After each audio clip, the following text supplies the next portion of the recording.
Yo, what's up, guys? Welcome to another episode of the Group Up Podcast. Once again, it's just your favorite duo, the unofficially most handsome crew out here in the Overwatch world. It's chilling with me as always is Frito. Frito, say what's up to the people. What's up, people? Echo coming out probably tomorrow, and we have a bunch of other awesome, nerdy Overwatch things to discuss here today. Excited to get into it. As always, when is it not nerdy Overwatch stuff that we're discussing? So, okay, well, as Frito mentioned it there, Echo is out here. So Frito, you're probably the best informed as you usually are when something new is about to drop. So why don't you give us a lowdown of what could we expect from Echo? We don't know too much, but what can we expect? Okay, so the leaks this past week have said that we'll see something March 19th, which has been basically confirmed on the Play Overwatch Twitter. They're going to do a reveal stream with Tim the Tapman. Jeff Kaplan's going to go on there and kind of walk them through the hero. The gameplay we've seen hints of in the cinematic for Overwatch 2. I'm trying to remember the name of it. I can't at the moment. Someone in the chat probably will. But she flies around, tosses like sticky bombs that are timed, it looks like.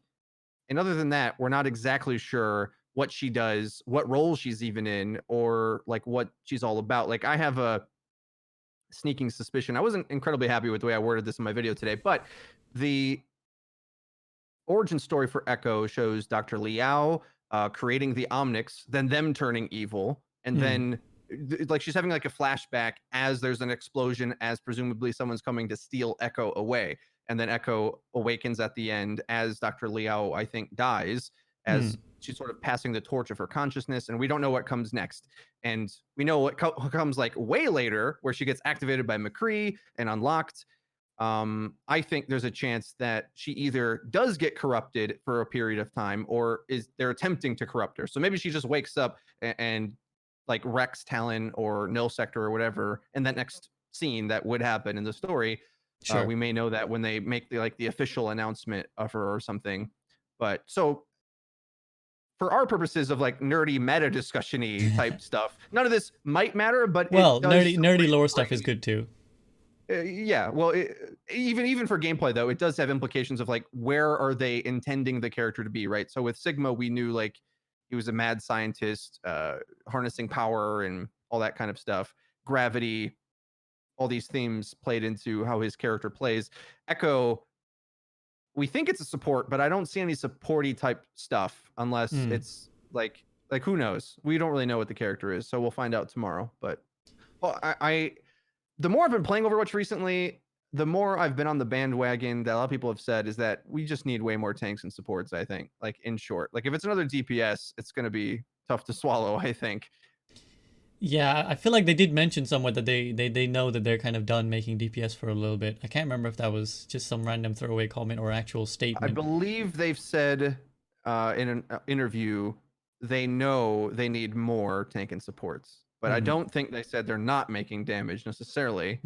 It's just that they're aware there's not there's limited options in that pool, and you have to imagine they're harder to design because like we say we want more tanks and supports. Well, here's a double shields meta. You're welcome. Yeah, you know what yeah, I mean? Like, exactly. like it's like, well, did we really want that? Like the variety is good, but the byproduct is not, and the systems, as we've spoke about at great length here, SVP in the past few shows, the systems are kind of simplistic, right? There's not like the new flavor of the month argument is to that degree is like, well, should there be a barrier tank and an off tank queue? It's like we can always get this to be more and more complicated as time goes on, but the game wants to be simple yet kind of demands things to be complicated. Anyway, those are just some problems with adding new heroes. So I do want more, but then when we get them and it's like, well, that's not the gameplay I wanted, like or Brigida or something, right? That's like another example. Like, yeah, we had like a discussion on Twitch that like on what the viewers called it, the unofficial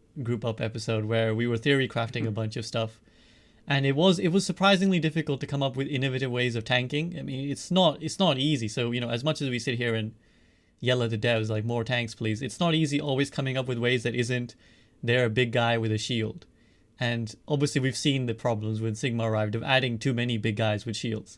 So, and I get it. And also with support, it's like, okay, they heal you. Now what? So, adding innovative ways of supporting people is also a bit tricky. The only thing I've seen speculated upon with Echo's kit, and I can't remember who told me this, but someone said that Blizzard are keen on having detonatable mines or something like that in the game. And someone said that and if I remember correctly, in the 0 hour cinematic, she does like attach a bunch of detonatable stuff onto that big robot thing.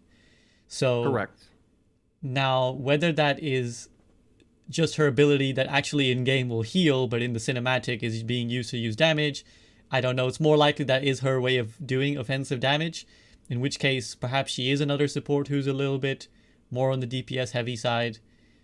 I don't know. What was the order of the last couple heroes? There was Sigma and Batiste, so there was DPS and tank. I mean, healer and tank, right? Mm-hmm. So in theory terms, we're in line for DPS, but I would hope it isn't.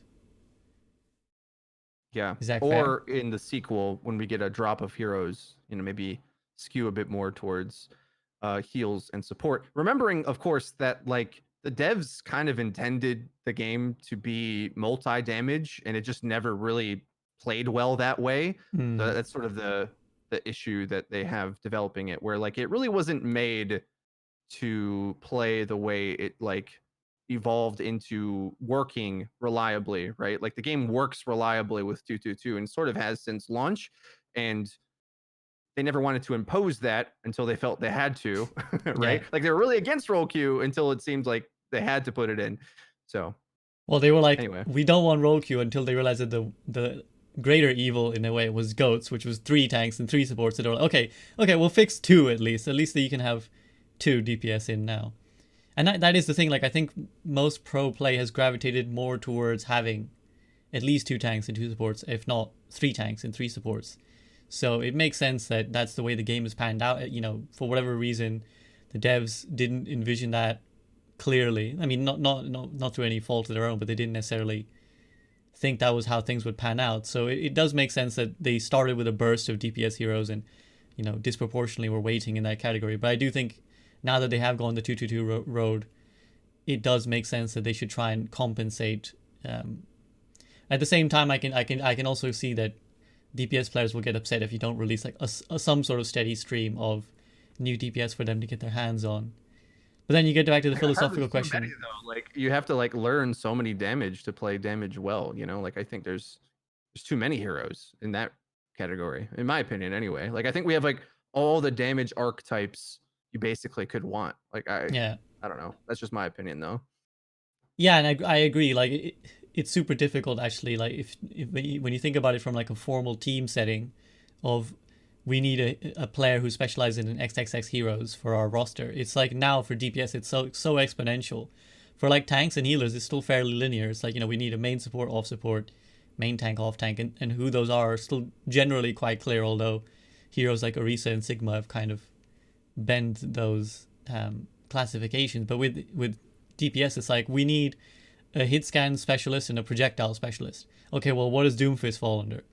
What does May fall under? Because obviously she's projectile, but really her main utility is the wall, right? Yeah, exactly. The main utility is the wall. So we need someone who's like good in that sense. So yeah, it is increasingly difficult to figure out what to do when you're DPS. And then again, we come back to the philosophical question of how do we redress the player imbalance anyways? How do we redress the disproportionate number of players playing DPS compared to the other roles when we need them to be 222? So I mean, all these stuff in mind. Let's go back to Echo. I'm interested in this lore stuff as a little bit of someone who is interested in the lore of Overwatch. So your theory is that she was at least at some point, if not kidnapped, attemptedly kidnapped, or AI napped by Talon. Yeah, or null sector or something like that. Because I think, and this is what I didn't explain clear enough in my video, but the origin story pretty clearly is showing her looking back. She literally asks, like, did I do good in the world? Because she's dying, I think, right? And she thinks back to her creating the Omnics, and then it shows them in another frame turning evil. And now it's like she's thinking about Echo, and like she's the greatest thing. This is my whole life's work. She's sort of like contemplating, was my whole life like a huge fail? Yeah. And I don't think it ends up that way, but I think there's a tension point where they're the bad guys are definitely trying to get Echo, without a doubt. Like that's pretty clear. So we do know she eventually fights for Overwatch for sure, because she's fighting with Yeah, we've them seen her in the yeah. Overwatch 2 cinematic. But there's a period of time there before she gets locked up in the Route 66 payload that she's like MIA, and I'm just sort of questioning, like, is it Terminator mode in between there, or what happens exactly that she had to get confiscated by the government and hidden in Route 66, then stolen by Deadlock Gang, and eventually opened up and rescued by McCree to then rejoin in the Overwatch sequel, essentially. Yeah, that's true actually. And if you think about it, why would the Deadlock Gang steal her if there wasn't a potential to turn her evil at They least, didn't right? know what it was, I Oh, believe. they It was didn't just a know. money thing. It was just like, this is a weapon. Like, this is just a government weapon. So it's Okay, worth a lot of money to people. So it's like a black market thing. They weren't sure. I don't think they knew. They didn't have sure, intention, I don't believe. The sure. rogue Well, I outfit. mean, either way, there it means that there's like she's not innately good, right? That she's kind of there's a She's built to potential. be, but we've seen Omnix turn back. That's my point. So a Hmm. lot of people are mad at me because it's like, well, she's obviously good, duh. And I even argued that she's obviously good in the previous video that I made. But Yeah, I'm just saying the Omnix were the same way. Like, she designed the Omnix to be good, and then and somehow, then I yeah, think Null somehow they got Sector, there was the Omnic uprising. They turned evil and revolted. Like, it's just programming at the end of the day, right? hmm. And of course, it's not a guarantee that Overwatch has even filled in all, like the devs have always filled in all these gaps of the timeline and like what caused Omnix to go evil. They might just know vaguely, but there could be something that has a potential to turn Omnix evil. Some cool suggestions in chat saying about how Echo could have been perhaps powered down after the Overwatch was shut down, and that's why she was found in the payload essentially unpowered.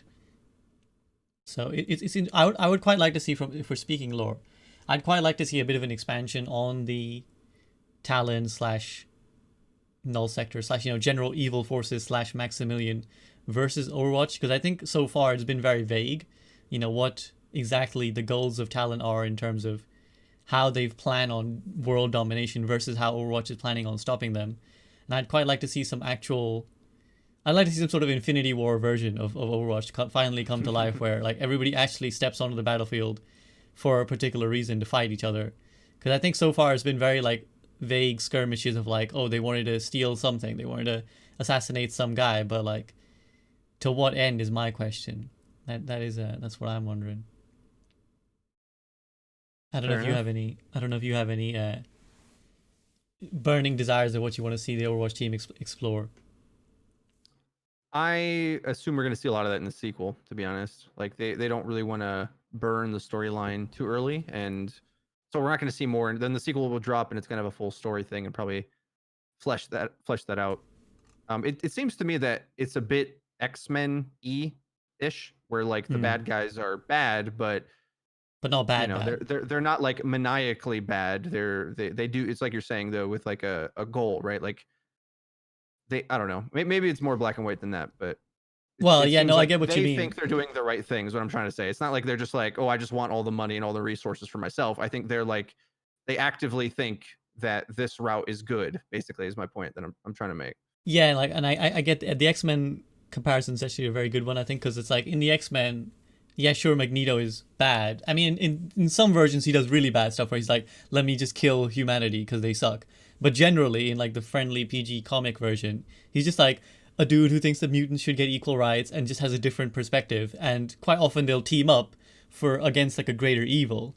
And I'm quite curious, and this is like something that I've actually, on a slight tangent, I've pondered writing some Overwatch like fan fiction, I guess you want to call it, about what would be like, what would be an Overwatch movie essentially, what would be the if there was an Overwatch movie released in theaters.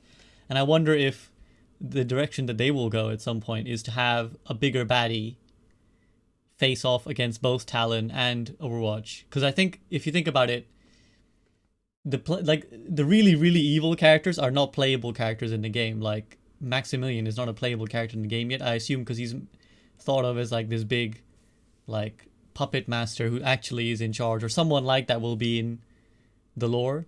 Whereas like people like Reaper or whatever, they're still supposed to be redeemable characters essentially, right? So like they give you the chance to play them, I think, to make them feel like a little bit. I don't know. You might disagree with me, but I think they make you play them so that you kind of have that vague level of empathy with them. Yeah, I'm trying to think back. I'm not the strongest person in this regard, so I don't want to speak out of school.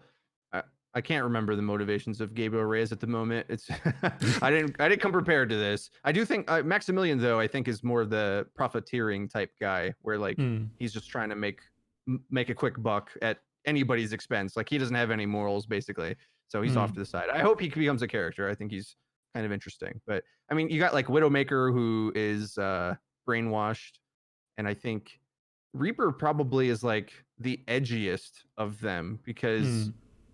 I don't think he was corrupted, but there's sort of hints that he might have been. Like I don't know, He's not just like a sure. loose cannon type, right? I guess the worst person, I guess theoretically, is Doomfist. But even him, it's like he's a sympathetic He's character. sort He of the lived a tough Magneto guy, life. basically. Like Yeah, he's exactly. like the He's Magneto type. exactly because he's like the world is stronger when everybody's fighting kind of person. So okay, well, enough random theory crafting for me. That was getting a little bit my nerd on. I was basically getting my nerd on there. I'm sure there's people here who are more into that, but of course here we like to talk tangible stuff that you guys will be interested in when you actually come to play Overwatch, not just watch random cinematics. So in that spirit, some of you who are following Twitch or YouTube, if you're watching this on YouTube, you won't have got it yet, but at some point it's coming your way. I did conduct a little experiment known as the Unlucky Challenge, where essentially what we did was we took a bunch of players who felt like they were in a current rank but deserved to be at least 2 ranks higher than where they currently are, and we let them play. We let them play in those ranks. We put them in a custom lobby with 11 players of that rank. So, for example, we took some golds, we put them in diamond. We took some diamonds, we put them in GM. We took a silver, we put them in master because they felt they belonged there, and we just basically let's see what happened. We let him play, and the results were quite interesting. So, Frito, I'll just chat with you about that for a little bit if you don't mind. So instant takeaways or immediate takeaways was we had about on the first, so we did over 2 days. We had 2 people on the first day successful, and then I think we had 3 or 4, quite a lot in the second day be successful. By successful, I mean winning their game. Now, of course, the caveat is that you can win any game of Overwatch, even if you play terribly. You can get carried in that sense. So it wasn't as conclusive as, 6 people deserved to be a higher rank. But it was certainly very interesting. There were players who were overawed and players who got kind of mauled and just couldn't keep up with the pace of the game. And that was generally the greatest thing that players noticed in terms of a negative of what made the game difficult was the most number of players who didn't do too well said that the game felt just too fast. It just felt like it was on 150% speed or something. But we did also have some players who played really well, who held their own, players who definitely look like they should be higher than where they currently are. That makes you a little bit, well, if not, not like fundamentally question the rank system, because I think largely it works very well, but certainly it makes you question the mentality of the rank system, or like the ways in which it enforces itself, because it definitely has the potential to keep some people locked down, and we saw some evidence of that. So before I go into like tangible examples, Frito, do you have any thoughts on that? I mean, I definitely will have things to say. I think the number one thing that I would off the bat agree with is what I call APM in Overwatch. It's not like the greatest transferable term, but actions per minute in like StarCraft is the tangible metric of how fast you play the game. And typically, if you play the game faster in a game that's all about clicking on things and putting actions in, then you can physically do more things, which is what makes StarCraft such a beautiful esport. I know you know that, SVP, but explaining that to the audience. Overwatch is kind of similar in that regard, even if it's a first person game. But a character that I like to compare to is Brig for actions per minute, because you've got a shield, you got an armor pack, you got a flail, you got a bash. So there's all these different actions you can put out. And I think there's a pretty steady APM increase as you go through the ranks where how many things can you interact with? I also like reactions per minute, like your ability to read the game, the things going around you, do the math in your head. This guy's going there, that ability is coming, this guy's got that ult, right? The Overwatch IQ of it, and then interact with the game quickly enough so you don't get steamrolled, right? And that I think that's what those players are describing when they're saying they're struggling with that, is that like the decisions are being made so quick and there's so many interactions going on. Whereas the lower down in the ranks you go, you realize there's a lot of like Reinhardt standing around and Diva's over here long distance shooting, and like the punishes don't come quick enough. The logic of the math of like, this guy's out of position, so he's going to die. That's how I feel when I'm in like top 500 games, for example. When you play against pros, it's like you're slightly out of position, boom, dead. Like that's how it feels Yeah. to play against people who train the game all day. For me, and I think you can see that pretty clearly as you go up and up the ranks. Now, is that like something that the SR system can even like show or judge, or like if I'm saying that's like the definitive thing that kind of should be measurable, or we would want to be measurable. I don't know if it is measurable. Like it sort of is by proxy of your uptime, the stats you farm, just all your stats throughout a game and many games, which is what the SR system attempts to do. So theoretically, like if I'm better at Brig, I'll die less, have inspire uptime higher, interact with things, cancel ults. Actually played at lower ranks in on Switch. I was telling you this before we started the show, but doing that kind of thing, and just knowing these things going in, playing a character like Brig, it's like utter domination in gold and plat. At least, if you know what you're doing, if you can apply those principles. There's some things that are hard about ranked that makes it it difficult. Like there's a different rule set to if you're trying to learn the game from a top down perspective, the rule set of getting out of lower ranks is different, so it makes it difficult, I think, for people to learn why they can't win those games. But part of what I try to do over the years on the channel is directly combat that, and as you have done as well, quite well on the videos you've made in that regard. So definitely an interesting subject. We got a lot more to say, but I've got a lot more. I would definitely want to get to talking about your experiences on Switch in a bit. I think just immediately feedbacking on what you said though about APM, I definitely think that's true. I think it's not like a direct correlation. Even in StarCraft, guys, and even those who don't know, there isn't like a direct correlation of like, oh, you got a higher APM, therefore you're better. And like a lot of streamers, for example, will deliberately do challenges where they're like, okay, I'm going to limit myself to 100 APM and still climb to masters to show you guys that it's a lot to do with tactics and understanding. So it's the same with Overwatch, but there is a definite like, the more you're processing quickly, the better chance you have of doing well. And I think another thing that I noticed was kind of referring to what you're talking about, how pro players, when you're playing, they instantly know what the right response is and they'll instantly punish you.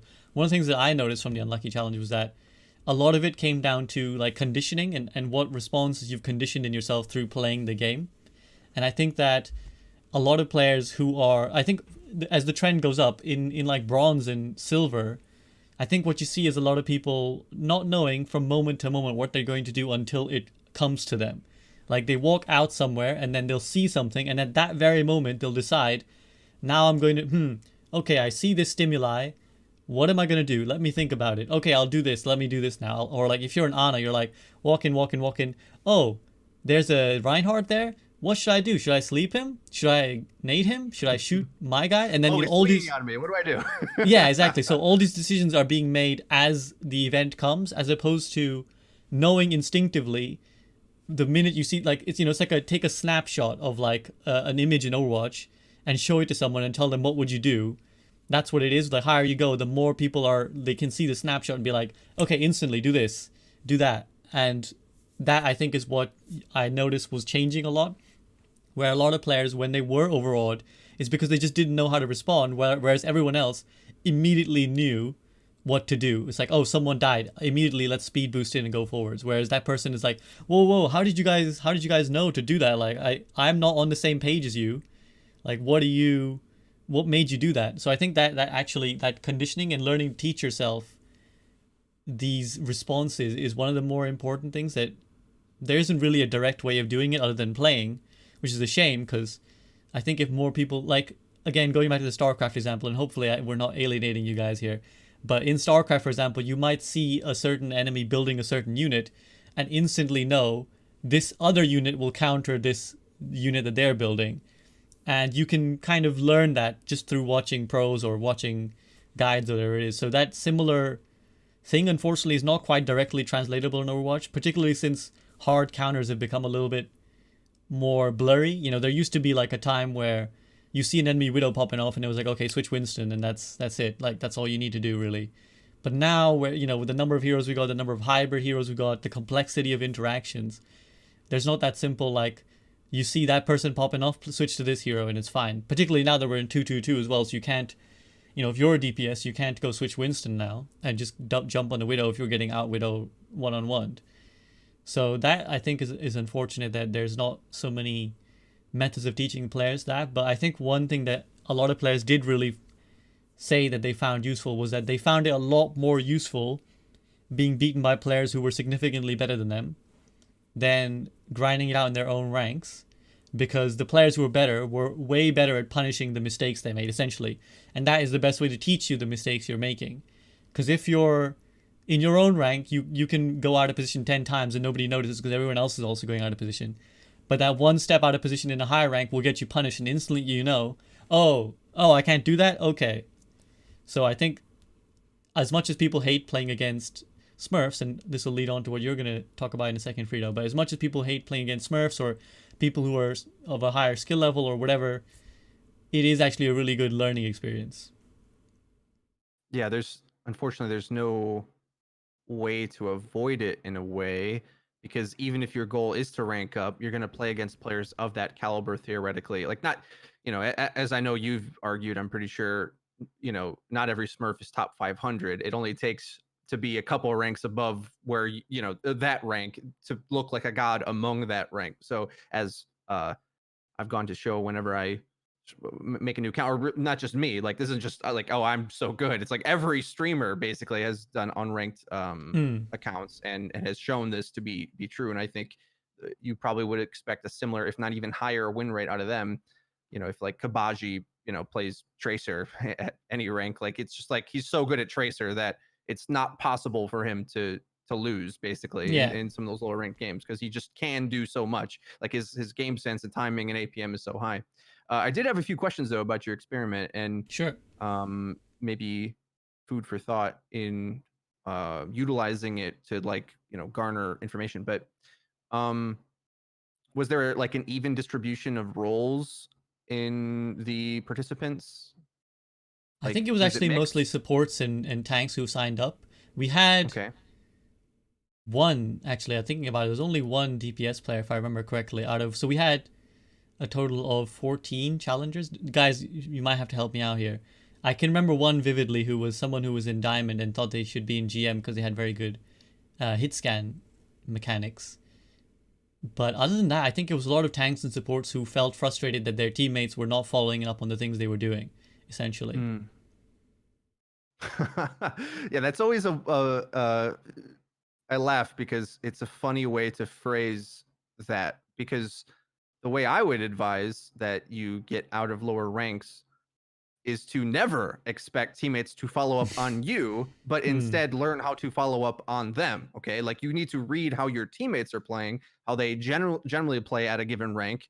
Like, for example, I know Plats like to poke. Like, it almost is like uh, a Yeah, truism throughout time. If you're in Plat, yeah. you have to poke at the choke. It's a Plat thing. Okay, this is what we do here. So because of that, you need to learn how to poke better, or win the poke battle, or engage in it effectively. Because if you try to do things that aren't poke, your team's like, why are you going in? Like, it doesn't Yeah, matter yeah. if you're right. It doesn't matter.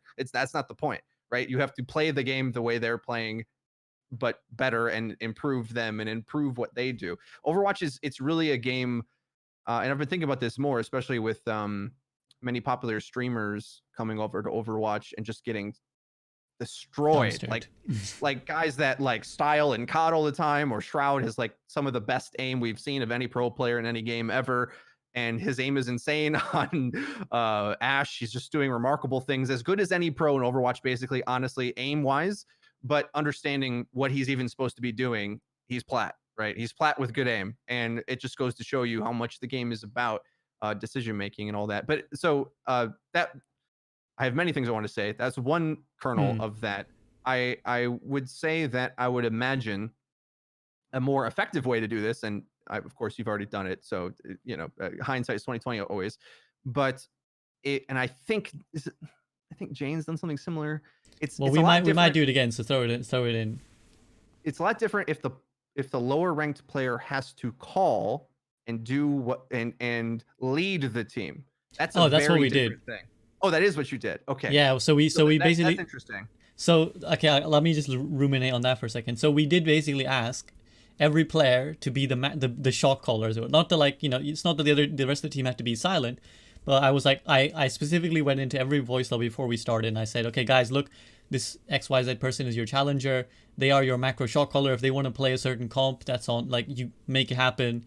If they want to like run a particular strategy, make it happen. So what happened with that is that some people were like, yes, okay, this is great. My team, guys, let's run this. Most people were like, what are you looking at me for? Like, I'm not a shot caller. Like, don't ask me. Like, no. You guys, you're the good players. Like, don't ask me. You do your thing. Like, I'm just here to play Lucio, Mercy, Reinhardt, and you guys do whatever behind me.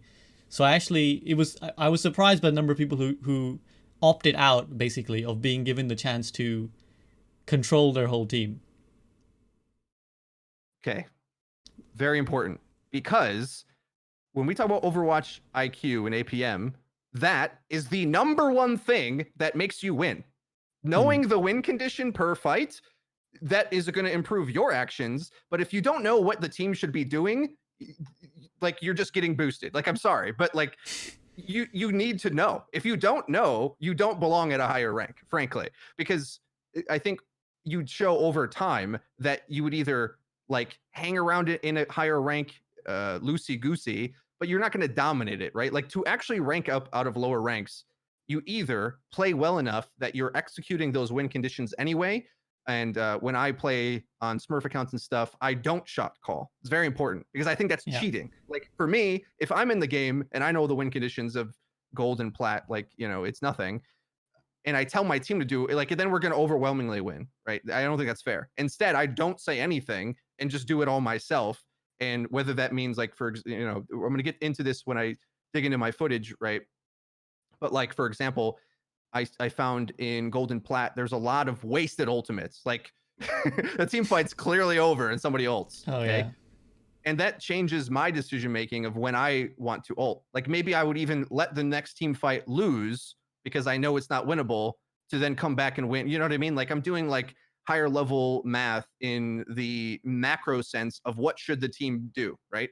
So I'm doing the best I can from my perspective. So this is why I'm getting so heated over this point, because if you think you shouldn't have to do that and you should be higher ranked, like, you're missing the point. See what I'm saying? Like, you haven't learned enough about the game, and that's why you're not going to win at lower ranks, because at lower ranks, what you need to do, either directly from telling them, or adjustment in your play. That's how you win in those games where it's all hectic and you don't know what's going on, and you're like, oh, my team's so bad and I deserve to be higher, and you don't.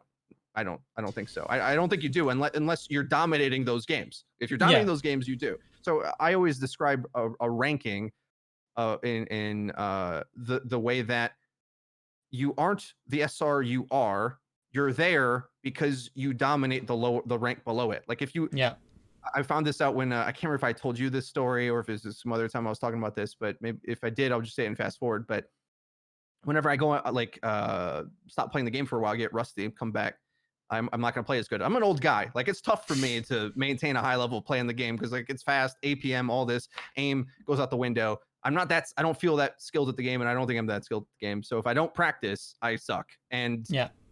but with that being said, I still found what my skill floor is. Everyone in Overwatch talks about their peak SR, but really what matters is your floor SR. Like, how far can you drop until the games are so easy for you that you Yes. could Yeah. never lose? That, you see what I'm saying? And for me, that's about like 35, 3600. If I start getting there, the players play badly enough where I just look like an entirely separate guy, right? Whereas around 3.9, 4K is where I'm comfortable, and I can peak even higher than that when I really train and get in a meta that I'm good at or something. And I've been in top 500 a few times, but like, I've got that range, right? And I think every player has that potentially. So anyway, I don't know how many points I've dropped, and I'll just Yeah, let let me you try and respond and we can feedback go from on there. some of them.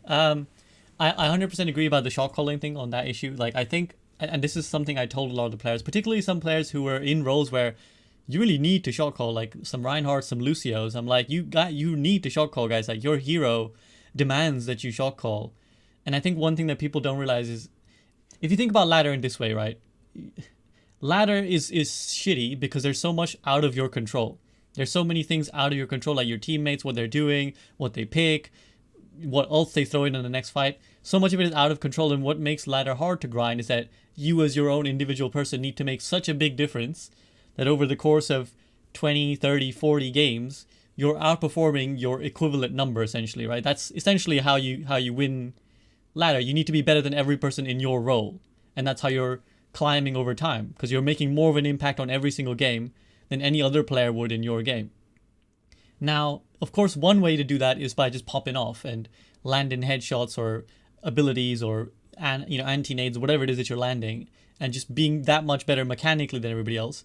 But why not make use of the fact that if you communicate with them, you can control every single thing potentially, and I'll get to the potential part in a bit. You can control every single thing that anyone is doing in your team at any time. You can control the entire strategy, control the comp if you want. You can control what ults are used when, what abilities are used when. Okay, speed boost now, let's go, let's fight.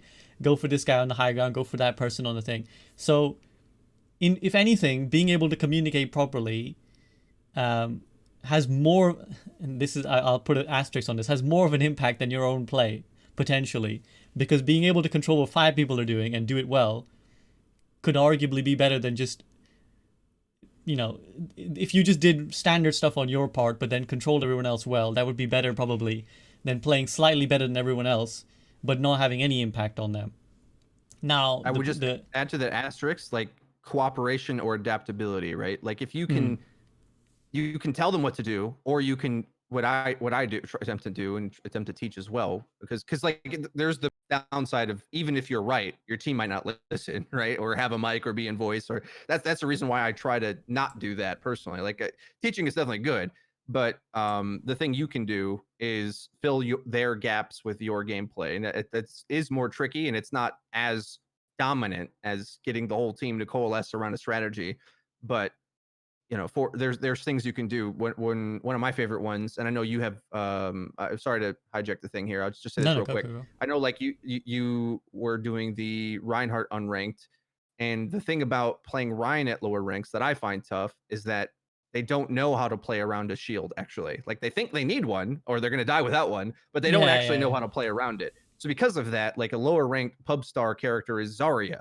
because if you have teammates that are going in front of you anyway, she benefits from that, and then you have like energy to pop off later in the fight, and there's like tricks to it like that, right? I on one of my Switch games, I was playing Volskaya as Torb, and my team wanted to fight super deep, like we're holding B, and the funny thing is about lower ranks and quick play players, they don't know enough to build bad habits. So like one thing that I hate in ranked, I think it's in a maybe like diamond-ish, I would say happens the most. They'll hide on point of B, and they think holding B is holding just the site, right? Instead of the choke, instead of the high ground, instead of like setting up engagements. Maybe we'll take one aggro fight here. They don't think of any of that. They're just like, don't die, right? Whereas in gold, they just run at the enemy spawn, basically. Like it's almost comical. But if you know how to play the game in that way and so like I put a turret up top, the flanking turret, and we're just going down, I flanking turret, molten core shot into the transition point. And the funny thing is like, that's not always the best thing, but I wish those higher ranked players did that more when it was appropriate. There's certain matchups where you should fight as far as you can and not set up defensively, right? It's like, it's right for the wrong reasons. But if I'm sitting there thinking, like a diamond player in a gold game, well, we're supposed to sit back here. So I just sit here and wait. It's like, well, you're throwing the game because your team's fighting there. Do you know what I mean? Like they've already decided. So you have to make the adaptation to cooperate with what they're doing in their play style. So that's my little rant. Yeah, no, exactly. And that's actually been one of the hardest things to basically teach other people. And, it's been incredibly frustrating playing Reinhardt in, like, particularly now Platinum, because it gets to the point where you start at a certain level, you're expecting like players to know things. You're like, come on, guys, I shouldn't have to tell you to not use 3 ultimates when I've shattered somebody. Like, there's certain things you start wanting to expect of your teammates, and you can't always reliably get it. And knowing from game to game what you like, essentially the process of Overwatch ladder is going into every game, figuring out what the hell your teammates are gonna give you in terms of support and backup, and then playing off the back of that. But that is so difficult to teach, and a hero like Reinhardt is so frustrating to play because obviously a lot of good Reinhardt play is based upon making space, shielding the right angles, and essentially enabling other teammates. And I know there's a lot of other characters. Someone like Mercy, for example, is another perfect example because really Mercy can't do anything unless any of her teammates do the right things or like do something valuable. And really in ranked, you just need to learn how to abuse things. And it's like, I think Winston is a good example. Like Zarya is a great example of pub stomping. But it's like, it's in a way, when you play Winston, and I've just started leveling an account to do a Winston challenge. Essentially, you don't play Winston as a tank anymore. You just play Winston as a DPS. And you just run into the back line, taser like their supports down because nobody backs them up. And that's how you win. You just flank DPS Winston. But that's not a good way to play Winston. Like if you were playing that way Winston in an organized team, you'd get stomped because everyone would turn and instantly be like, "Oh, that Winston is like on his own in our backline. Well, we'll just kill him then." To be fair, there are pro players that do play like that. Janice, rest in peace. Is true, but essentially it's a more was very famous for doing that. But yeah, but it's a much more sophisticated and sort of it's a deliberate tactic as opposed to like I'm just gonna kill their supports because no one helps them. And actually, there was actually a really good Muma play, I think, from the last Overwatch League thing that we saw, where he did that, where he went so deep in the back line, popped Primal, and popped off. But point being that, essentially, it's tough to teach people how to play a hero correctly or how to play the hero right when what is right is constantly changing from game to game, and what is right isn't always right. If that makes sense. Yeah, doing when there's a patch change or a new hero pool or there's something I've struggled with over the years for sure, where it's tough to. Luckily, the lower you are, the more core Overwatch like applies, right? Like meta doesn't apply to. I mean, I think I've said below Diamond, the meta doesn't matter. So because of that, let's say this week hero pool, you should be playing double shield, but I thought D.Va was still really good in ranked. In the lower ranks when I was playing this past week. So that's just an example, right? Whereas I think the meta requires a certain level of teamwork. And until you reach the rank where there is that like level of teamwork, even in Masters, I'm like, it's shaky, bro. Like no meta gets played very well in Masters. Like it's kind of there, but it's like they don't know why it's there. They're sort of playing it. Like that's how so if you're not even that high, right, then it's like basic hero interactions, and strategies like Bastion looked like it was getting ran as if it is a dominant meta component in gold. But when I went up against Bastion, like the tank controls so much of that, of like Bastion's ability to do anything. And if you have good D.Va play or good Sigma play, like just dominated the Bastion meta. Like I've tried like bragging about my gold exploits, but I'm not trying to. I'm just saying that like that one player can do a lot in that degree is my point. End of the story. Yeah, and going back to the original Unlucky Challenge thing, and we still haven't really fully delved into your experiences on Switch, but so one of the things that where players were more successful were when they did play in teams, and this is a clear trend of players who, and just for the sake of anyone watching, there are teams for players who are gold or platinum or diamond guys. Like not when people hear teams, they think they must be like GM open division team trying to make it pro. No, lots of teams out there who just like 6 players of any rank trying to compete in more low key tournaments, and players who were playing in such teams did really well, like much better, because they had those understandings a lot more down. I think they had a lot more like team oriented strategies down, like what their role. Like I think understanding your role in Overwatch or in a game of Overwatch is really important. Not just like I'm an off tank, that's my role. No, if you're playing D.Va, your role in the game is to shut down the Bastion, for example, or to shut down that Widowmaker or that flanking DPS. That's your role in the team. And I think understanding that really helped a lot of players be able to hack it when they got higher, which also raises the interesting question of the fact that they are able to hold their own in that rank as a courtesy of having played, essentially a team game is a higher rank, right? If you're playing 2 6-stack goals, you're playing probably like high plat, if not diamond level. Not mechanics necessarily, but certainly the strategies and what's going on. So it's interesting that you can be playing to a theoretically higher level, but then still be stuck in ladder because you essentially don't know how to abuse ladder, and that is what we come back to again. It's like that learning to abuse ladder is kind of what actually gets you to climb. It's an easy way to climb, that's for sure. Yeah, I would say there's a different skill set with adapting to randoms, basically. So it does make sense that the players that have played in pre-mades would succeed at a higher tier, um, filling in. But I also think at the same time, when you're in a higher tier game, it is somewhat easier to like hide in the back of it, you know, and yeah, yeah, like kind of fill in and not overextend and not, you know what I mean? And yeah, the the mark of like true Overwatch, I belong somewhere higher in my opinion. Like I don't know how to like phrase that or whatever, but it's to go into a game and dominate it yeah, yeah. basically. And it doesn't always mean necessarily, you know, clicking heads and stuff. It's more about my ability usage and my understanding of what the team should be doing is so good that I don't make mistakes, and therefore my presence on the battlefield over the course of a whole game is like an order of magnitude above what a player would do. Now, players definitely find that harder when you're puzzled at your teammates' decisions.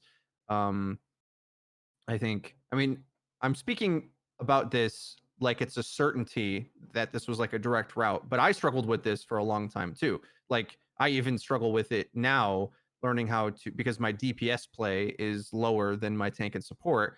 No matter what, even when I train on it. So either way, I'm playing at a lower rating there. But I especially struggle to play with tanks that I don't think are doing the right thing.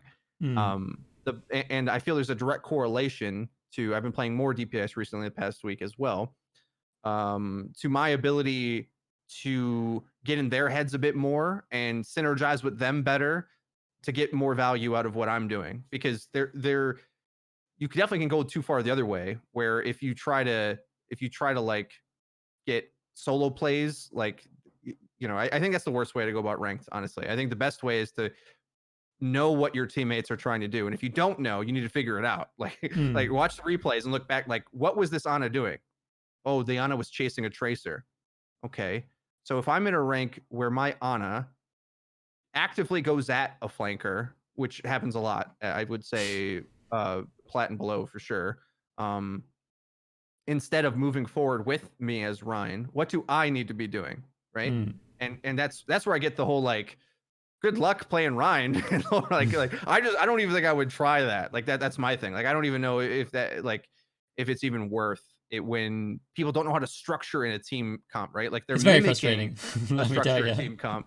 Yeah. I don't think I would attempt that personally. Is the, like the immediate time I would make a read where someone's not playing with me, right? I probably would just swap and look for something that has value regardless if Diana heals me continuously or runs away from me like deliberately. So in that example, I'm saying it as if everybody knows, but the reason why I say that is running at the flank as Ana or Zen or whatever, unless you're Jonak and just win the duel, it's a terrible call. The best thing you Mm. do is run towards your tank so they can protect you. But if you run away from them, you don't heal them, and then you fail this and die anyway. It's like bad, right? Like it's like multiple levels of bad And this decision is making. where like essentially repressed rank anger comes into play because I think a lot of these behaviors come from people like if I were to ask anyone why are you doing that, I guarantee the number one answer they'll tell me is because no one in my ranked games deal with the flankers. Like that's always what they'll say. So they like in their mind they're carrying the baggage from like months, years, or whatever it is of bad experiences in ladder where they're like, well, no one helps me. So now my immediate response when I see a flanker is just to chase them after myself. And that is another issue which is like it makes this whole thing harder because people are working off already low expectations of what they expect from their teammates, which sometimes becomes self fulfilling because if you're constantly chasing flankers and not keeping your tanks up, they're gonna get annoyed and do things as a consequence of assuming that their healers aren't healing them. Whereas if you both worked on the correct assumption in the first place, you would actually do better. Right. So as it turns out, ignorance breeds ignorance, essentially in this regard. Because like I'm sure many people in your chat know this as well, but the shot call of what you should do if a flank is succeeding is to run forward. Like Farah's overhead, we can't deal with her. Just go kill them, because if they're playing a damage that needs to avoid contact, that means they don't have peel when you make contact, when you press W. If they're not playing McCree and they're playing Tracer, if the way you beat that is by ignoring her and trying to do more in a forward direction, that people get confused. They think like the concept of peel is my teammates come help me. Yeah, Whereas if you're the exactly. Ana there, like maybe you hit the sleep on the way out or win the duel randomly, but largely you get more value by dodging hers, right? It's like a target priority problem that, again, like target priority kind of gets in with all the other Overwatch IQ stuff that I was sort of packaging in a big sentence earlier. But knowing what you should even be fighting at the right time is such a huge percentage of the game, and it changes based upon the ult economy, the matchup, the map, the situation you're in, all of that. So just doing that, right? Like, how many times in your games, viewers, have you uh, made a wrong decision like that and sold a teammate down the river? I'm saying that phrase wrong, but you know what I mean. Yeah. A teammate was disadvantaged by your mistake. Believe me when I say that this happens. I do this all the time. We all do this because the game's too hard not to. Like we're always making these mistakes constantly. So the way to dominate Overwatch is to not make those mistakes and make the best call you can most of the time. And when you do that, the value you have over the course of a whole map is just like crazy. And that's how you really go above and beyond. And I think that gets distilled down to, I brought up Kabaji earlier, to like a tracer popping off or something. But I've done this on Lucio on PS4. I did it now on Switch with Brig. These are cool. No communication. I know comms helps for sure, but just put your cooldowns in the right place and target the right thing and ult at the right time, and it's like I think you get to diamond with that alone, without comms personally. Yeah, I think, and that's, I mean, maybe I and we sound like broken records, but minimizing your mistakes will essentially be the best way of climbing. But I guess what's frustrating for people is all these, like I said, all these other things that kind of chime in, which is why, people get these frustrations about like, I should be at a higher rank, because they feel like they know better essentially than their teammates, which is also not untrue. A lot of people do know better than their teammates, but again, minimize your own mistakes and you'll probably do better. Um, but I did want to ask, so what was your, if you can sum up, I guess, and there will be, I imagine, a video on this, so we will wait eagerly to check out that video on your experiences with Brig in Switch. But what has been like your dominant takeaway from what you kind of learned playing Brig on the Switch from a new account on? Well, I played all three roles. Okay. Starting out in gold on most of them, and then similar to my experience on PS4, like 70-80% win rate through that. Then I'm somewhere between like plat and nearly diamond on the three roles. I found Brig by far the strongest and easiest, which is interesting because a lot of people claim that she's really weak and not good, and I think the exact opposite. I think she's like super powered. But yeah, I think it's sort of just a modern experiment of things we've already said in this discussion as well as over the years, but it really is just especially now in like the modern day of Overwatch, there's so many cooldowns that are so good. Just getting those in the right place and having good target priority. And if you're a healer, that's different, right? Like target priority on a healer, what does that mean? If you're that Ana, it means don't fight the tracer, dodge the tracer. And if you can't beat the tracer, you need to swap, basically. Yeah. It doesn't matter what your team's doing, basically. A matchup that the one loss I had on Brig was when I tried to overextend myself a bit too far against the Junkrat, not realizing how easy it is for Junkrat to aim with aim assist. That's the funny thing about console. A lot of people say like it's hard to aim with the sticks. Kind of. it's also a lot easier. Like the skill floor is definitely like way more stable on any console game because aim assist just drags you along, right? Hmm. Whereas on PC, you can do a lot of head jukes. And if you just do a little head juke, it's like the mouse isn't auto correcting. Yeah.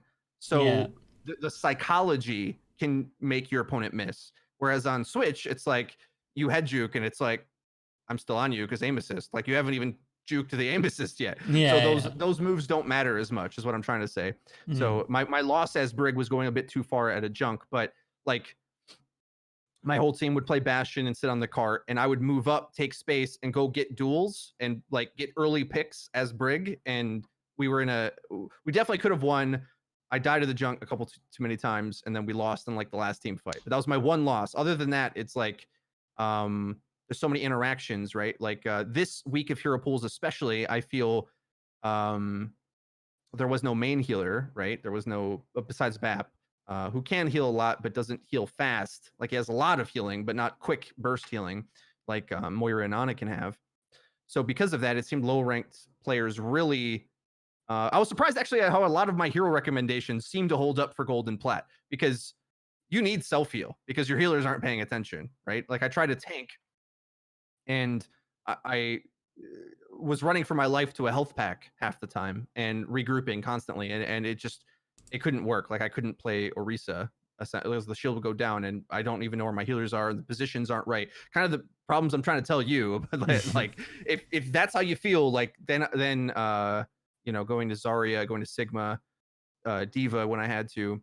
But anyway, Brig does everything Overwatch needs you to do. Like it Yeah. makes a mini main tank. She can win duels, and she heals, and has those sick ultimate. So if you're good at all of those components, where winning duels at Brig, a lot of it is just body blocking. Like you just step in front of the thing, and they don't move out of the way quick enough, and they're like stuck in a doorway and don't know what to do, and they just flail them to death. Ding, ding, ding. Like they don't realize the play there is just me moving to block you. Like just the movement of it to isolate the thing. Then there's Hmm. the mechanical combos. Target priority of who should be focused in the fight for you, but also who you need to heal, who needs the help, who will get more out of your armor packs, and then ult timing as well. Like Brig ult is just a win button. Like if you're losing fights with Brig ult, you maybe made a mistake. And the only time I did that was against Junk, where I'm like, I can fight you with the press my luck a little bit with that one. Yeah.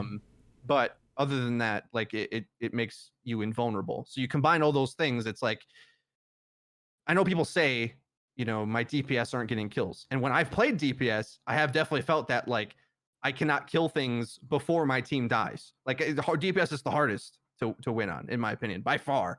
Hmm. And also I'm playing on a controller and probably not good enough. But also I felt I needed to do way more. Whereas on Brig, I can just like I know what to do in this situation and just press the button and at the right time and win. And it wasn't a challenge at all. Interrupting like Lucio ults, getting like stun just does so much. Take a breather, sound barrier, mercy res, so many of these things in golden plat, you just like stop or ultimates. Anyway, tons of value to be found. So, Hmm. and I feel the same way about Lucio. Maybe not so much in this meta, but when I played him on PS4, it was kind of a similar thing where holding amp as Lucio for a very long time. Like people think they just like when people say the game's about getting stats, they think that means use their cooldowns all the time. But Yeah. Use really what it cooldown on means, cooldown. yeah, that's the worst thing you could do. The thing you really want to do is be greedy with those cooldowns. And I think that's what a lot of lower ranked players don't realize is that with Brig as well, just holding your stuff until it matters, right? Until there's like they want to dive us, whip shot every time. And I have it up and ready and whatever. We have a Bastion. Well, I'm a main tank. We have a Zarya. Well, I could be a main tank. Like 200 health points of barrier is plenty. If you position badly, it feels like nothing. But if you position well, it's like the tanks you don't have because they're bad. You also do that job in a little bit. So you control so much. Anyway, she's like the pure Overwatch character to me. That Hmm. is super easy to carry on in low ranks because what I say that term when people get triggered. Carry in Overwatch is different than other shooter games, right? Because it's MOBA carry as well. So it's Yeah. abilities, cooldown, teamwork, Overwatch IQ, timing, ult economy, all those things. So because she controls so much of that game, she does that a lot. But anyway, I didn't finish my Lucio point. Like holding amp until a teammate's chasing something, and then speed. It's that simple. But like, don't heal when you don't need to, speed Yeah. when you should. Then all of a sudden, it's like you're overwhelming them. They can't run. They all die. You win, and it's a big percentage of that is on you. Like, did your Rhine aim insane, or did you just realize he's going and speed? You see what I'm saying? It's like people don't realize how much impact their decisions have on their teammates. And I think that's the true thing everyone should be trying to learn in Overwatch. I kind of said that in a different way earlier, but your focus of the game isn't really just on what you do, but it's about timing with your team. And the better you do that, the better player you're going to be. And the way that those lower ranked games feel like easy mode, because you're like, oh, this my team's feeding. Well, I'll switch my playstyle or character in order to try to play better with that, or we're too Yeah. defensive other way. Again, it's like it comes down to the fundamental thing of treating every match almost like a unique game of like I need to figure out every time I step into a lobby what is the easiest way I'm going to win. And I think that is what a lot of people actually struggle with is like because it's when you say that you know exactly what you mean and you know game to game what it's going to mean to be like, hey, I let me get the most out of my teammates. But I think because that's so intangible and that requires like a innate understanding, so many people struggle because they struggle to basically go into a game, quickly see this is happening, this is happening, this is happening. Therefore, my easiest win condition is doing this. That's where they end up losing. That's where they end up feeling frustrated and lost. I think because they try to do the right thing and then it doesn't pan out. And I think again like things like, oh, I'm playing Reinhardt and this just isn't working. Let me play a different hero. Or I'm playing Ana and I'm getting killed by this trace all the time. I need to switch to a different healer who will survive easier. Like these things they're like we said earlier, they're kind of ways of understanding the win condition and finding the quickest way to get there, which is what, if I had to summarize, yeah, that's what people should do. But it's easier said than done. It kind of just requires you to understand the different win conditions of Overwatch. So, on a more positive note, listen to what Frito said. No, I totally agree, and I'm not saying it's easy, right? Yeah, it yeah, definitely yeah. is. But like, I think the reason why I hammer that home so much is that it always can be done if you look internally and learn more. The Yeah. less you know, the more easy it is to blame everyone else. But when you realize the gaps in your own gameplay, and what I mean gap is I'm saying like what is the best play you could make, or let me say more succinctly.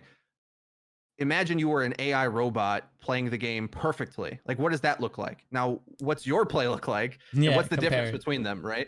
So getting closer to that, like, does the AI robot lose your games?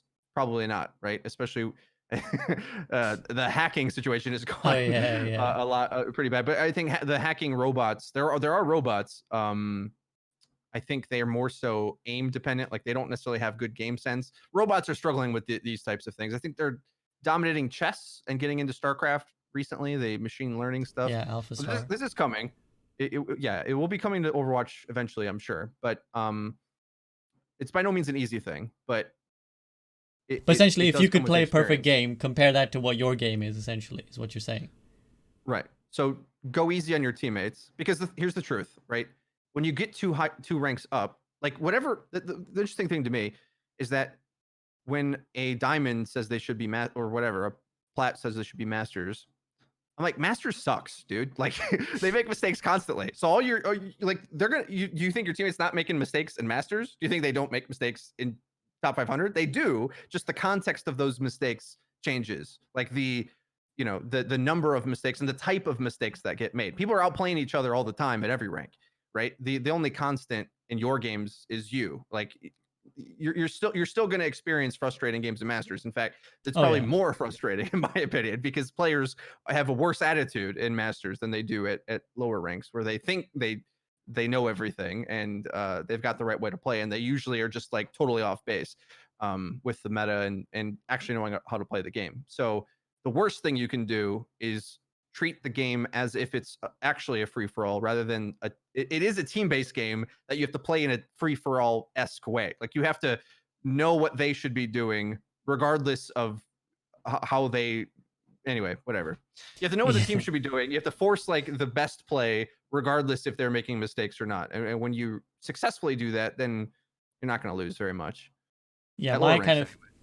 yeah, my sort of summary of that is a rather philosophical one, which is what I kind of told some of the participants at the Unlucky Challenges. Essentially, you need to stop obsessing about where your SR lands. Because I think the reason people get so angry and frustrated is because they keep thinking, I'm actually a master player, but I'm stuck in platinum. Stop obsessing over what that means. Like, what does it mean that you're a platinum player? What does it mean that you're a master player? Just fix your game, and that just worry about your own game. Then your own SR, your own play will be the judge of where you end up. Right? You don't need to define it as like this is diamond level play, this is master level play, because like you said, there's still going to be like a ton of fuckery going on in like masters and stuff. So even when you get there, you won't be happy. You know, again, being rather philosophical, but you'll never be happy, whatever rank you end up in, because there'll still be mistakes from your teammates and you. So the process Yeah. remains the same. The process remains the same, which is just watch your own games back and figure out what you did wrong. And then you'll get better. And as you get better, you'll win more games. And as you win more games, you'll get along with teammates who do better. But this obsession over like, I'm actually playing at a diamond level, but I'm platinum, and that frustrates me. Like, I totally understand why it's frustrating, right? Because you think, how am I in a rank with these guys? They're bloody idiots. Like they're just completely messing everything up. But in truth, that never goes away. Like that always happens when you play Overwatch. So Facts. the truth is just focus on the self. It's also because you play the game in a first person point of view. Okay, because Yeah. of that, you see your teammates more clearly than you see yourself. You're not overhead, and you can tell like, oh, I was totally out of position there, Yeah. because you can see What was I everybody in doing? the. Yeah, you're not seeing a good spectator view of the whole team fight. You see your perspective, so that's what especially makes tanking even harder because you're forward, looking forward, and you need to know what's behind you. So a sentence or two ago, you said, watch back your mistakes. I do think you should watch back your teammates' mistakes, but with the intention to learn what typical players struggle with in your tier of play. So, Mm. I said that Ana chasing a flanker example, how like when you need to be able to learn what those reads are of like, I know my team's going to struggle with this, so I'm going to overcome that by preemptively doing something. And you only learn that through experience, right? Like getting the personality of what players want to do. And I'll tell you one in my experience, right? So at higher masters and GM right now, everybody wants to play double shield all the time. Whether I think we should play it or not, like I think it's a bit overrated. It's an easy comp to play, but then meanwhile there's tracers and ashes just getting free value constantly because you can't stop them. So I either have to learn how to adapt my double shield play or only pick Diva to counter that when it's absolutely going to work. Right. So this is always a struggle no matter what. It's just sort of the nature of playing with randoms, unfortunately. But the reason why you see, for example, wacky one tricks get to high rank, it's like, how does that even happen? Like, is this like an aberration of the system? Well, they just learn how to win if you don't know how to play with them or not, right? Like they adapt to win. You could say they're throwing, but it's hard to throw your way to top 500 Torb. You Yeah, know what I yeah. mean? Like they learn how to adapt to win, and whether that means I'm just gonna poke till I get ult because I can't get through this choke as Torb, so I don't play the game till I get ult. Like some matches play that way where their win conditions for that scenario are kind of wacky, and that's not to say that you should just one trick your heroes and figure out every win condition. But anyway, my point is learning how to play with the teammates is probably the most important thing. Mm. Anyway, did we Yeah. fully discuss the experiment? I know we talked like so much about ranked Yeah, philosophically, sure. but maybe I'm to blame for that. But the of course I am. Let's not sugarcoat. You're Okay, always to I'm to blame. blame for that. If anything goes wrong in Overwatch, blame Frito. Yeah, fair enough. But was there other things that, like, other conclusions we wanted to talk about with the experiment itself? Like, so I think a statement that maybe I didn't get a chance to say is the players that played in pre-made teams before can fit in with higher ranked players easily. Oh I yeah, think I you did said say that that you said actually. that it's easier for them to exist in the shadows essentially and get backpacked along. Or fill in with the tempo of the game. Like, they won't stick out like a sore thumb like someone who hasn't done that. But the truth is, ranked and solo queue is a different format to that. I think we did say this. I'm just trying to make sure we cover all bases with this Yeah, yeah. experiment thing There's and there's the just a truth quick of note that I'll add ranked. on that, and in the meantime, maybe you can think if you have any other questions regarding the experiment. But like, yeah, to add to that, and this is again something I said to the players afterwards, is that it's easier to stay in a rank than to climb to that rank in a way. It's like if you were platinum and you wanted to get to diamond, it would be easier to get a diamond account and stay there than necessarily to get a platinum and climb into diamond, because sometimes it's easier to just not fuck up so badly that you're costing your team fight after fight after fight, as opposed to being better than everybody else and winning your team fight after fight after fight.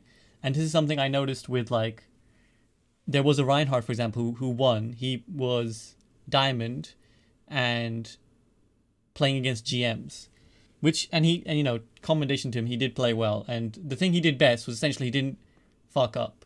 He didn't, or he made a couple mistakes, but not like massive. You know what I was fully expecting, and what you see from most Reinhardts, like below master even, they'll just charge randomly for no reason, go deep in the back line, and they're dead. You know, they just don't know the charge angles, or they just do it at the wrong time. And he didn't do any of that. He didn't ever like go deep out of position. He was pretty decent with his, like, there were a few occasions when he managed to shield properly, but it wasn't like at stupid times. It wasn't just like randomly holding it for poke and letting it burn for the important fight. But the difference was that the reason he isn't in GM now is that he just wasn't making plays. He wasn't actually winning actively fights for his team. He never went in, pinned a key target, shattered 5 people or anything like that. It's just that he didn't fuck up, and that was good enough for his teammates to do the rest. And that can be one way of winning, but if you want to climb, you need to learn to make plays as well. And so, to the point about players who are in teams, I think what they do better is fuck up less, essentially. And they are often better at knowing the rough basics of what they should be doing, but they often don't know how to take the game by the, like, scruff of the neck and assert their authority over it. Right. Ranked is far more about that, Yeah. basically. And every position has either heroes or playstyles or opportunities for you to do that. And I think in the gameplay you've shown so far of you playing Reinhardt around Plat shows that, where you gotta take a good risk. And if you can't take good risks in Overwatch and succeed, like, to my example, I was going at this Junkrat on Junker Town when we had a Bastion, and my execution may have even definitely was poor. But even looking back and reviewing this, I might still go for that, but just do it better forehead. You know what I mean? Because if I don't do that, and my bash, like, we're playing Bastion on the cart, my whole team taking no space, just going on cart, right? So that, I don't know if I'm explaining this thoroughly enough, so forgive me. I just, like, so obviously we know Junkertown, cart goes down a lane and there's high ground everywhere. If you have your whole team on attack on that cart and they surround you, that's how they beat you, basically. Now, you can try to all hide on cart, and maybe in hindsight, I would have succeeded better to that. But we were struggling most of the game until I was going off and getting picks and winning duels and, like, command and denying them spots on the map, right? So even though I lost doing that, I might still do that most of the time because someone's got to execute that play, right? Like you said earlier with your role. I see this oftentimes with support players, especially. Um, it's Ana is a great example of it, where your role on support isn't just to heal. Like, you absolutely have to take certain duels, like against Pharah, for example. If you're letting a Pharah fly above you over your team as Ana, and you're just taking the easy shot onto your Rhine to heal him, you have messed up the math of that equation, because you shooting the Pharah, which is a harder shot for you, obviously, makes more space for the team, because if she's getting chipped down, whether you kill her or not, denying her the angle is what wins you the game. And you being support doesn't mean you're tied to healing your team. You better sometimes do that. I'm not saying you always go for duels, because I said earlier chasing the tracer was bad, right? But against Pharah, she's more of a poke character. You have a poke snipe thing. It's a better duel for you. In fact, it's a better duel for you than it is for McCree, because your shot's easier. It's got a scope, has better range, fall off. When she's really close, McCree's better, but Ana is stronger at that. So my point is, in ranked, whether the pet peeve of mine is people just looking to DPS constantly, but really the tanks and supports do everything in the game. Like, there's nothing in the game that the game presents to you as a problem that you can't solve with tank and support play. I've lost the plot. I was talking about Junkertown. You need to take risks, essentially. There's certain times you need to take risks. Yeah, you got to know where those risks are, and you just got to go for it. You got to make those plays. Like, if I screwed up duels against the Junkrat, against aim assist weak controller, I got bodied by some pills. Like, I got to learn. You weren't ready. I got to learn the limits of that, right? And how I have to move. On mouse and keyboard, it's easier to turn quickly, so you can kind of like, I don't know. It's like, I feel like I can shimmy into spots easier with mouse and keyboard. I'm still learning how to do it with the sticks, but I still think the philosophy of that was rather sound. Anyway, like the principle. It wasn't the idea; it was the execution. Even if an alternate universe, let's say I only stay on cart with the Bastion and we win, does that mean that principle's better? Because, you see what I'm saying? Like, there's many games where you absolutely have to go take that duel or your team's going to lose. So you have to learn how to do it, is my point. Like, you have to learn when you have to take that duel. And sometimes you're going to fail, and sometimes you're going to throw the game for trying it. But if you never learn it, that's when you won't carry in those games where your team's definitely going to lose if you don't do it. You got to read when, like, that's the case. And it's like, it's the old, before roll queue, it was like, let me swap to Widow just to try. You know what I mean? Like, it's like somebody needs to go Widow. Yeah, right. But it's that philosophy, but towards every role on the team. Every role has play styles or picks like that. The play style might be, I'm still Rhine, but I better set up an aggro pin shatter to win the game, right? And if you can't do that, you're not going to win when the enemy, is playing better against you and you're on the back foot. Like, you need a pop off moment. Yeah, again, like, these are the intangibles that we can't, like, nobody can come and tell you do this at this time, because these are contextual, situational things to do. But these are what you essentially have to learn through your experience and ladder by testing and pushing the limits of, okay, in the future, I should have gone for that risky play. Like, maybe it didn't work, but I need to go for those kind of plays if I want to win. Like, a good example is in the recent video where I was playing on Numbani's Reinhardt. Like, two of my teammates died behind me, and I went for a pin as they were coming through that, on point A, there's the higher ground choke. And I went for a pin, and someone was like, I remember it might have even been in Twitch, someone was like, why did you go for the pin? Two of your teammates just died.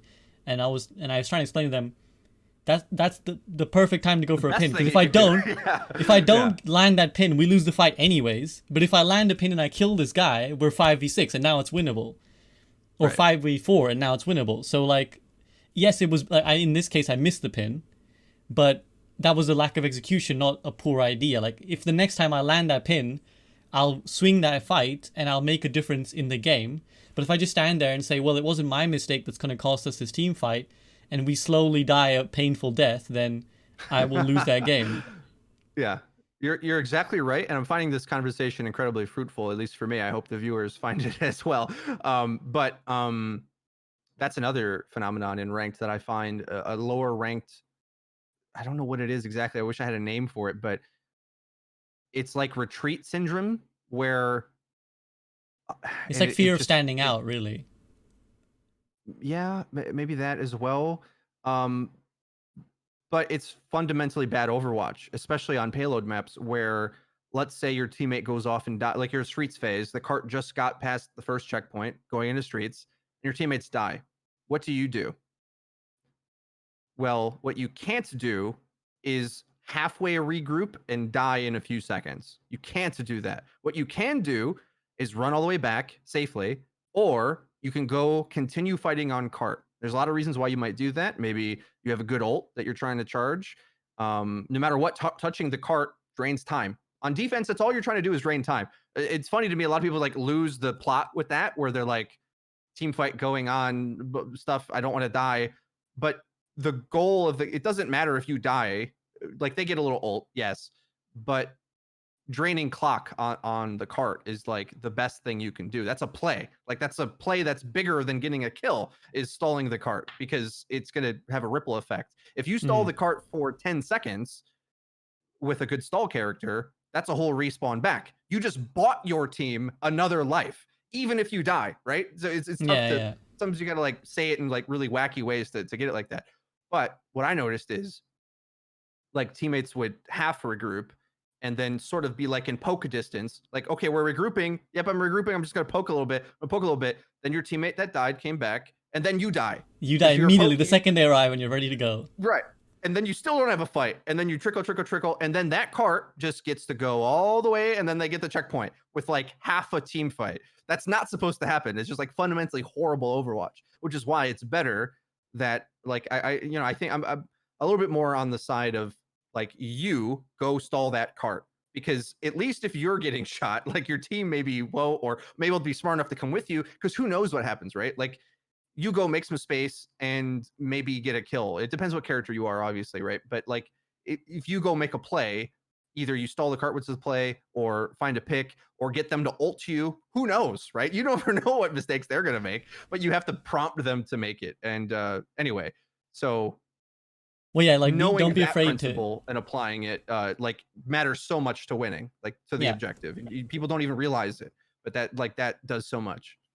yeah, like don't. Like, I think what I see a lot is players they're too afraid to like essentially stand out for the wrong reason, which is like, oh, I tried to do something and I failed, and my teammates are like, you're really bad because you did that thing and you stood out. But like you need to stand out sometimes. You need to like you can't always do the safe, fair like. I'll just stay here and heal my teammates, or I'll just stay here and shield everyone, and then what happens is someone else's fault. You do need to sometimes make the play, and sometimes that play might even involve dying. Like at least as a tank player, the example you're talking about, like go on payload, maybe they'll ult you. Yeah, like that could be a good play. Like that you might die, and that feels like a wrong, like feels wrong to die, and it'd be a good play. But it might be good because you dying might have bought your team enough time to then also contest the payload, and then maybe they have ults and they pop enough ults to win the fight, or they pump 3 ultimates because they saw you and they were like, oh, I gotta kill him.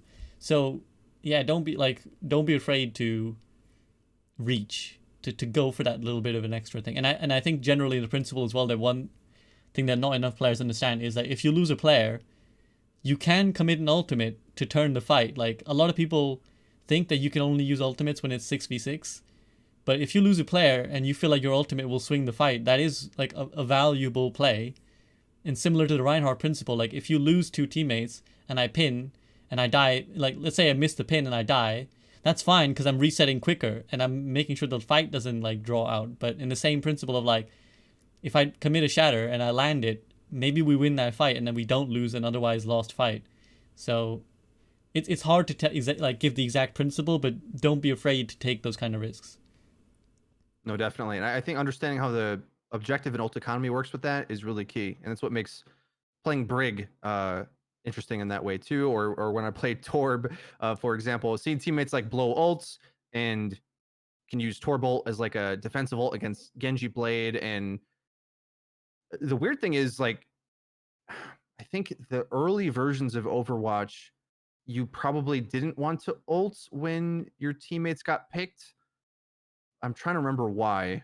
Like in dive era, man advantage was really, really strong because they had mobility and they would just surround you. So just fragging back out of that situation was really tough. But now it's way more MOBA or burst, like comeback mechanic-y. I don't know how to describe it like perfectly, but like there's way more opportunities for characters to pop off back. Partially because there's only so much shielding, and personal cooldowns are really strong. There's a few reasons for that. Or it's also not just the game changing, but the player base learning how they should have been playing the game the whole time. The interesting thing about Rogue's playstyle in the 3 DPS era is that really they were clued in to some principles that ended up being team comp dependent in GOATs, but playing it in a 3 DPS way, where Soon was like the objective guy, and he's always been good at this. But the things I'm talking about with stalling the cart and taking extra fights, they did those goatsy things, but with mobility in 3 DPS, where they were just like they played the game completely different than other people. Other people went for set execution ult combos, and they went for like more attempts, I guess, like clutch ults maybe is the better. Like Vancouver does this, the Titans. Yeah. Where they read, well, we're down a guy, but we got Zarya at high charge and rally. Like, did that guy matter? No, we just like Bumper's dead, but I'm replacement main tank now, and they just sort of like flip the tables on you and somehow are going aggressive on you, down a man, right? Like those are the types of plays that we're talking about, and those risks pay major dividends when you pull them off, like massive swings, like super carries is what I'm trying to say. Like if you figure those out, because I think we've all probably played like a control point at some point where it felt like you were winning, but the stall came in fast enough and you just like get 100 to 0 when you felt you were winning part of that fight, but people trickled in and blah, blah, blah. The mechanics of that and executing, clearing the site off or the point off is like the difference between winning and losing, or being good enough to stall, right? So like that stall teammate, does he pop an ult to keep the fight going? A lot of times, yes, because like Oasis, for example, is a massive point, really easy to stall. If you're stalling and getting the point, what are you stalling for, right? Like that's what you have to think about with your win conditions. Are you stalling for your team to come back, or are you stalling for a retake for the point you don't own? Like you don't want to stall when you don't have the point, but if there's like a 30% chance that you bring it back, it might be worth it when you're in control. And there's similar team fights. I've been thinking about this as well, like making these bigger guide type videos at some point. But the way you play maps, like every payload map has, like King's Row second, the checkpoint. It's such a valuable checkpoint because the spawn distances never get longer than Streets attacker spawn to the checkpoint. So because of that, it has a disproportionate amount of clutch value where it's worth it for you as the defense to go for riskier ults on retakes on the Streets phase checkpoint. Also, third is easy to hold, even if you don't have ults, because you have such a respawn advantage. So that makes a pressure from two different angles, where there's a payoff for the risk for Streets, and there isn't that much of a downside of getting snowballed on third, because like the doors goes down and then it comes on the thing, and then you're in like a arena of crossfire under the cart. You can hide around the corners, a mini health pack there. Like it's very easy to stall the cart and survive and come out of spawn. And it's not the easiest stall, but it's pretty darn easy. So because of that, you know, ulting to try to get that fight on Streets to have a chance to maybe clutch it out there is has dividends. And that's like, I think each map has maybe one point like that works that way, where trying to clutch is definitely a way to go. Are we off the rails? Like I feel like I'm just rambling. I apologize. Well, I'll to add to that, what I'll say is essentially, for anyone watching, think of the number of times that you've probably been in a game and you killed 2 or 3 people, and you're like, and then you still lost the fight, and you think, I killed 2-3 people. How did we lose that fight? Now you have to think about that in reverse, where from the other team's perspective, of they lost 2 or 3 people and still won that fight. And it's like you might have done something to carry, but they essentially did something to carry harder. And learning to get those swings in reverse is almost a better way of carrying than traditional carrying. If like, you know, you mentioned the idea of super carry. It's like being able to do that and know, for example, it's like your teammates, like 2 of them are dead, but you come in as a Reaper and Death Blossom their backline, you kill 4 people. Someone else might have been like, no, 2 people are dead, there's no point ulting. But knowing that actually, no, if I pull this ult off now, we win this fight, then, and doing it and executing it will win you way more games than people think, than just being safe all the time, essentially, and being like, No, I can't do that. And yeah, like you said, like I think Overwatch teams have realized this as well, and the best Overwatch teams do this a lot. And obviously, that doesn't mean throw your ult into every losing fight because that's obviously dumb. But the reason that the reason that they're the best Overwatch teams is because they understand these timings of like, no, we're a player down, but we can still win this fight. Like it's not a lost fight at all. And you have like a massive swing on the ult economy and like the balance of the game by doing that because it's likely that they've committed resources to winning that or getting that one player advantage, and still being able to turn it around not only wins you the fight but negates some resources that they had to get that value. Right. I think you said this earlier, and this cropped in my mind. I forgot to say, but I think a successful ult equates to like 1 to 3 man advantage. Like, Hmm. and a man what is a man advantage? Like it's some fire cooldown or two. But an ult is so much is like it probably even more like an ult is all your cooldowns at landing great basically, and or your abilities because Hmm. due to the power, right? And if it's really good, then it's like yeah, I think that's about right. 1 to 3 is probably the what man advantage is what an ult is worth. It depends which ult it is, obviously. Like Yeah, that yeah. swings a lot. But in my Rhine Mastery guide, there was a play that I was thinking about where I'm on Anubis. I'm talking about like taking risky shatters, and the May walls me off. They're pursuing me. Someone gets picked, but I know we have ults like stacked from the A take where we're like going into B with an ult advantage. The thing about 2CP now, oftentimes when the enemy ults to try to defend A, the best time for the attackers to win B is in the first fight. So there is a parallel universe where I shatter into the shield and miss because they're all in my face. Like there's no reason this Rhine shouldn't block this shatter, and I'm running afraid. My Genji has blade. I think we have like bongo blade behind me, and the other DPS or healer gets killed. But the Rhine's like gets a little distracted by something. I see that, press Q, shatter most of them down. And the cool thing is when you're at a high enough rank, your Genji knows blade time, right? Yeah. But like in Plat, I feel like you make that play and people are like, oh, we were down a man. I'm not gonna ult. Like this is the best shot we got. Like when a teammate, one of the best things you could do when a teammate's committing to a fight. Um, Again, these are lines that might be in a Your Overwatch video at some point, kind of thinking through them as we discuss this. But I think the best thing you can do is ask yourself the question: do we want to win this fight? Or okay, like the first question is, are we fighting? And the second one is, do we want to win this fight? Because if yes, you probably should ult. Like a lot of times, unless you're just like are fine with losing the fight, which does happen. But if it's still going, that like higher level players do this intuitively, and something that I notice lower tier players struggle with, where they'll have a plan and then the plan doesn't work, and they don't know when to switch to like clutch mode. And higher tier players do this a bit more intuitively, where they'll do the math of the exchange, like, okay, we're just going to use window BAP ult. Okay, window didn't work, or like it didn't win the fight yet, and then they ulted, or we use window and they ult immediately. Then you use your next ult, right? Like that's sort of the cadence of it, because Hmm. we don't want to lose this fight. So that means if they're ulting, we'll respond. Now it doesn't. It happens, in the average ranked game where people drop 4 ults, like they make mistakes like ulting too much into an EMP, like the worst thing you can do. Now you have Yeah. Sombra in the mid fight who's weak, and you don't have ults. Like the point of EMP is so that you get your other ults, right? So that happens too. But uh, anyway, my Don't be point afraid to is, commit with your teammates essentially yeah, when they you commit, because you, otherwise you you're got to wasting. commit.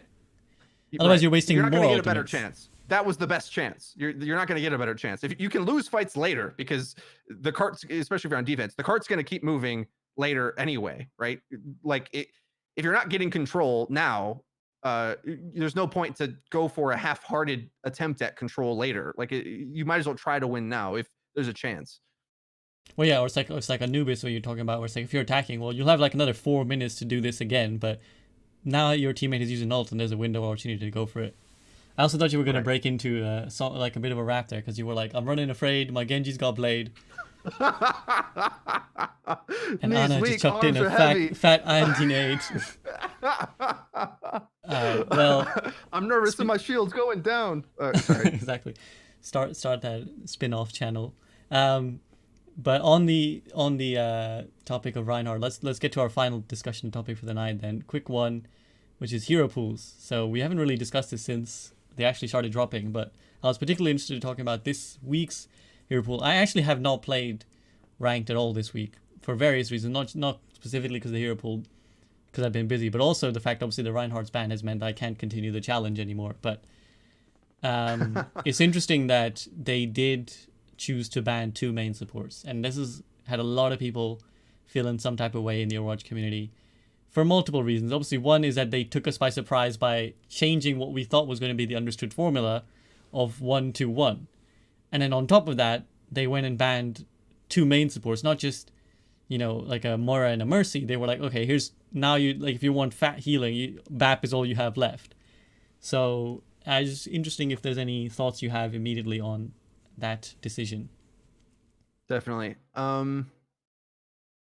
I would say that it has an adverse side effect disproportionately at lower tiers because not having those abilities, it's sort of the same thing with like barriers going down, right? When barriers are weaker, and this is like a double whammy because barriers got nerfed and the best barrier tank Rhine got removed and there's low healing. So it's like get to cover or die kind of stuff, or have a self-healing cooldown. And then also at lower ranks, the healers are less aware. They have lower APM, and teammates are less aware. Like everyone's just less aware, and characters like Moira can be a bit more of a stabilizing force, where at least if they throw a healing orb towards their team, it's like so much healing. Whereas to get a lot of healing out of BAP, it's a combination of your teammates positioning around you properly and that, them being good. And BAP's a little bit tricky to aim with, especially at range. And then people might not even play BAP. So I felt the struggles at lower tiers, but I will say I don't know if it's much different than when lower tier players play Ana anyway, because Ana's pretty hard to play. Like, frankly, you know what I mean? So, like, in some ways, I didn't feel any difference. So I don't know if I The, personally was outraged like everyone else was. I think people's perception on it is a little bit warped. well, I was gonna say that it brings a perception issue into case, because I mean, on the one hand, I totally see what people mean about like, whoa, you banned two main healers, what's up? But then you think about the number of ranked games you play where probably neither of these two heroes get picked anyways, and that's a lot. There's like a lot of games where that happens, and you just deal with it because that's ranked. So it's interesting that I mean, and Blizzard have spoken about this numerous times before, that in a lot of ways the perception is what they're fighting as well as the actual balance or any decisions that they make. So it's interesting that the community was large. Well, I have to caveat. I was going to say the community's outraged, but I have to caveat that a lot of it was being led by streamers and content creators and high ranked Overwatch players, basically, on Twitter and Reddit and whatever. But they're often not representative of the majority of players. Like, obviously, I think when content creators get mad, there is a tendency to trickle that down to players where, like you said, does it really make that much of a difference in gold where no one's landing the heals as Ana anyways? But yeah, it's interesting that it does have quite a bit, like the perception does have quite a big impact. The other thing I'd say as well, I think this week, the weird thing with double barrier. Now I play a lot of different ranks now. I have an alt account that I've been six stacking with some friends on around plat, and as you know, was playing at gold and plat myself on console. Sorry, the alt account is now diamondish, depending on what role, and then obviously I play masters through to nearly GM, depending on how good how good of a week it's been.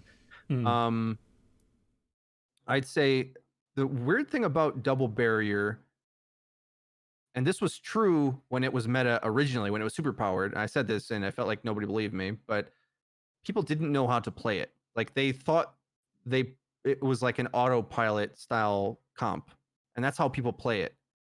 And when you play it that way, it gets demolished by Roadhog or Poke, or them just playing Overwatch, not thinking about a team comp, but just getting their own value. Like when you don't have the proper shield management and space control and synergy with your tanks and blah blah blah, Ryan Orisa Sigma looks terrible. Like I just see it getting rolled all the time. Except then at Masters and GM where they play it well, and then it's like this super organism where both tanks know how to weave in and out of each other and setting up the combos and have good aim, so they're hitting all their abilities in ranged focus fire. Like those tanks, I feel to me were more important to the meta, kind of feeling blah, um, than the healer situation. Because if those tanks are meta, Bap's probably meta anyway because he's so good in that comp, right? Like you could go Ana, I guess, but Moira was pretty meh at higher ranks. So like I'm not really sure where the complaints are coming from, frankly. Like what I don't know what people expected when hero pools came through. Obviously he said the 1-2-1 thing, but I don't know. It didn't the numbers didn't matter to me, only that I think we all know double barrier sucks. Like, you know what I mean? Like it's just not the Yeah, best. I think Not I the think best the way to play takeaway it. for me is like it's just another reminder of that there are definitely certain heroes that Overwatch needs around to keep the game feeling fun. And I think Reinhardt is high up on that list, which is that like when Reinhardt is banned essentially, or when he's not meta, as the case in Double Shield, things feel really shit. Basically, like the game feels really shit to play unless you're playing dive comp. But I feel like everyone has forgotten how to play dive as well. Like people seem really reluctant, and I kind of get why as well because there's so many characters now that are good at like bursting characters down and Mm-hmm. CCing them, that it's much different playing dive than OG dive meta that everyone remembers fondly. It's way Now you harder get and easier like, to punish.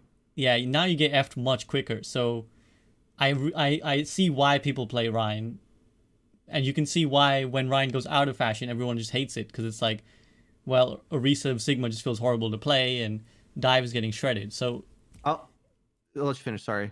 no, I was just gonna say it'll be interesting how Blizzard essentially address this problem because at some points they will have to keep banning Reinhardt, but like they do, and particularly in Overwatch League, like I mean, it won't matter so much in Overwatch League because pros still find fun ways of making, they're good at executing double shields, so they won't feel the pressure when he gets banned every other week. But at some point, they will have to find a way of releasing another tank who makes the game as stable as Reinhardt without being Reinhardt, if that makes sense. Yeah, he's very intuitive to play around. A little less so if he's getting wrecked, but like it's not like playing around a Winston nowadays, which is really glass and it either works or it fails miserably. Whereas Ryan can fail miserably too, but there's just a bit more of a median average. I can't find the word I'm looking for, but sort of like a more reliable base point, basically. Whereas Winston's like boom or bust. However, I will say, like Lucio Zen, I think came back in a big way and like low key was way better than anybody wants to try. But like with so few days, you only get a week to play, right? Like when I've seen Lucio Zen get played on like Li Jiang, for example, I mean, good luck running double barrier on a bridge where you can get booped and then there's tracers behind you, and it's just I the mirror metas is like a bigger problem above this because Orisa Sig is only terrible in a mirror, and then it's like if it's not in a mirror, one team's losing horribly probably Yeah. for picking it, right? Like that's sort of the Yeah. problem of Overwatch where the styles, and it's not really the devs' fault necessarily with how they balance the hero. But everyone says balance all the time, and it's not balanced to me because in no game would there be equal power to the mobility style, the defensive poke style. Like one would win at something. Uh, for the fifth or 10th StarCraft reference in this show, but like even best case scenario with the races, like people would argue different races at different patches have different strengths and some are OP than others. And the way in StarCraft 1 they balanced that was changing the maps, right? So like different races have different it's just like Overwatch, right? Where dive has mobility. So if there's high ground, they can abuse that. Whereas poke wants to hold high ground typically or charge up ults or play it like a medium range. Um, anyway, certain mirrors are fun and certain aren't. That's sort of Overwatch's core problem right now. And back to the people don't know how to play double barrier thing, like watching some people attempt this comp, like they either play it like they think the shields are invulnerable, whereas in reality, the way you win a barrier battle in double barrier now with lower health is battling them. It's not like blocking as much damage as possible. It's contextually setting the engagement. And if you Mm. lose the barrier battle because you over peak your shield, it's the same thing as over peaking your face. You're just feeding. You're feeding your and I've seen that happen. I've seen uh I had a teammate who was on Sigma and was complaining about my Orisa play, which I'm sick of playing Orisa. Like I'm pretty good at her and I don't mind playing her, but again, Resident Sleeper in mirrors. But then I go back and watch his Sigma play, and it's atrocious. It's just like so bad on so many different levels. You know, we're talking about like everyone can carry and your responsibility to your teammates and what you should be doing at the right time. He was doing all the wrong things, basically, like feeding his barrier, missing all his shots, not getting accretions, like really, really bad. So Yeah. anyway, I It's think people like autopilot in these meta comps and they feel easy. It's like a budget Reinhardt, basically. Double barrier is like a budget Rein. It's like, here's some barriers, play around me, team, without needing much thought. But it actually needs way more thought than that. That's the problem. It's actually a higher skill cap comp than anybody thinks.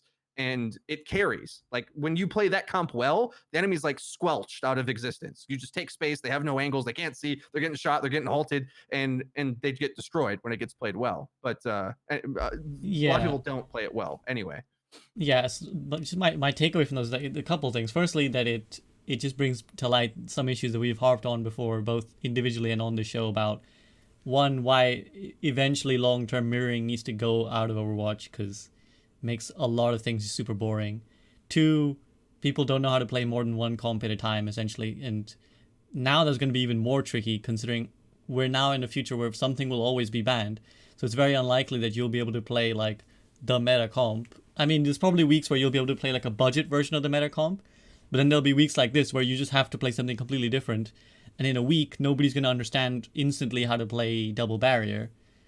And then C, I guess it kind of just exposes, not exposes sounds like a harsh word, but it highlights the flaws of hero pools compared to a system that bans things either through a player's control or less or more frequently, essentially. So rather than being game to game, it's a week long ban. So for this entire week, everybody's playing double barrier, but of course, a week isn't. So there's enough time for people to think this is meta now, but there's not enough time for people to learn what that means to play it well. And at the same time, because they've not chosen the bans, they don't necessarily understand why something is meta now. They don't necessarily understand, okay, if Reinhardt is banned, that means I can get away with this. And so, yeah, I mean, I'm not gonna go over the like tread ground about whether bans would be better or whatever, but it's just interesting that it highlights these kind of issues. Moving on though, because I know we're kind of we've been droning on for a while, so people will probably want to break from us. But a couple of people speculating in Twitch chat about the reason they maybe brought out double main support ban was to somehow test for echo. What do you make of that theory? I mean, I think their surprise here's two double supports banned or two main supports banned is an extended version of the experimental card, because what we saw them do with the first experimental card was, hey, what would Overwatch look like with one tank and all these random balance changes we made? And everyone kind of looked at it and was like, bro, I don't really feel this. I feel like this is an extended version of what would Overwatch look like if we really drastically reduced the healing, the way we kind of drastically have reduced shielding. And I feel like it was an experiment from Blizzard, but maybe it was some sort of build up to Echo. What do you think? That's a fairly reasonable theory. Uh, um, they do a lot of things behind the scenes to manipulate, like the matchmakers got changed, how SR thresholds, and like they're gathering all this data behind the scenes. So I would imagine that it was to do that. Also, I think they when they did the first set of bans, a lot of people are like, well, that's not even the meta. And I'm sitting here like, who cares if they're banning the meta? I just want a good game. You know what I mean? Like Yeah, yeah, if the yeah, meta is good, leave it. Like that's what I yeah, want. yeah. And some people don't agree. They're like, I just rotate the meta around. That's not what I'm about. But I think they knew those characters were annoying to play against. Hanzo, Mei, Orisa, Bap. Okay, so they're like, this is an on-target way for us to launch this system. Week 2, I think it's a little early to go with the experiment stuff. Let's take out like things that are core to people's expectations of the game. Rein, like a ubiquitous ranked tank, and healing, which makes the game forgiving feeling, right? That's what I think. Like maybe it is tied to like Echo but it's an experiment in some way, right? Like this is where they're like, let's see how far we can push this. Definitely. From playing it a ton in the past few weeks, I will say though, it does make me yearn more for a real banning system and more advanced versions of this, essentially, because it feels like a very unsophisticated way to go about it. Because like I'm saying, the problem with it being weekly is that we don't really have time to learn past the initial "this feels easy" part, right? Like getting past that to execute things that aren't the max easiness but maybe effective, right? Like for example, I think like on some maps dive just pounds right now, but you probably do have to play Lucio Zen, and it's like, well, I want a lot of healing. Well, there's only BAP, so like you only get a lot of healing if you play BAP, but BAP is like diveable, and you got to play around Lamp, and on the right maps with the right CC, the Orisa Sigma, you realize how easy they are to manipulate as opposed to Rein, who can't be CC'd, right? But there's like an element, there's a whole small dive metagame there for us to like get into, which I feel won't really be explored fully because people are just like, just mirror double shield because it feels easy, right? Just put shields in front of me, please. Like I don't want to navigate the map and have to think about the engagement, and maybe they're right, like in that I'm saying, well, you could play this harder style that would dominate them, but or get wrecked. Like this extremely boomer bust style. Like I'm aware of that, but like I've seen it dominate is my point. And so I don't know how ubiquitous I think double shield actually is when you do the things that I think you should do, that I don't think is like a well-known counter. Like I don't think people have been well versed in knowing how to counter it. And remember it got weakened a lot. Like the shields are down considerably. Like Roadhog's way better against them, for example. Like there's lots of things you can do, but you got to think about it a bit. And yeah, again, I think like, that whole, again, you understand things to do because you are good at the game and smart and create Overwatch content, spend a lot of time. Enhance spend a lot of time. Now say it back. Now say it back to me. So because you obviously are exceptional in that case compared to the regular Overwatch community. And the thing is that again, the problem is that this information doesn't trickle down. And I think that hero pools exacerbates the problem for two reasons. One, because you're not the person banning, you don't like there's not a chance to understand why something was banned. It's like the gods of Overwatch chose some bans for this week and now we must live with them. Whereas I think, and the other point being that because it's a week, again, you don't really have time to ruminate on it. Whereas I feel like if the bans are player controlled and every match is different, essentially what over time players would start to understand, if X hero gets banned, I can do X thing.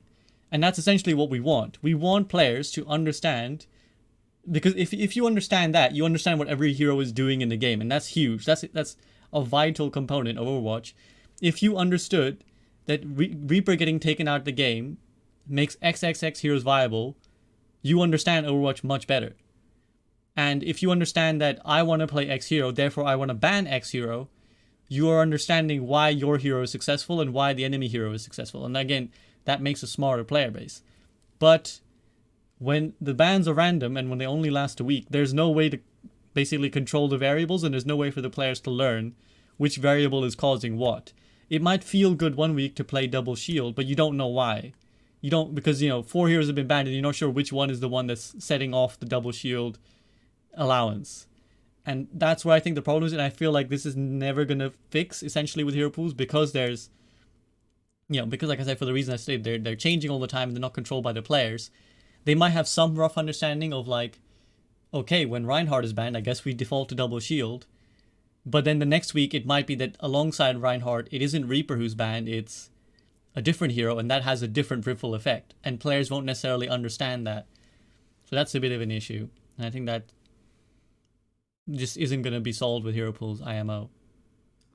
Short term, agreed. It feels like a low resolution version of what we're aiming to solve, and it gives me a taste of it. Like I'm still in the camp of I'm more pro it than not having it, for sure, because it would be much worse if we just continue to have double shield meta as the perceived meta. Like that's the worst. Like I'd rather just Just ban it uninstall out the game, please. sometimes. Please, just uninstall the game.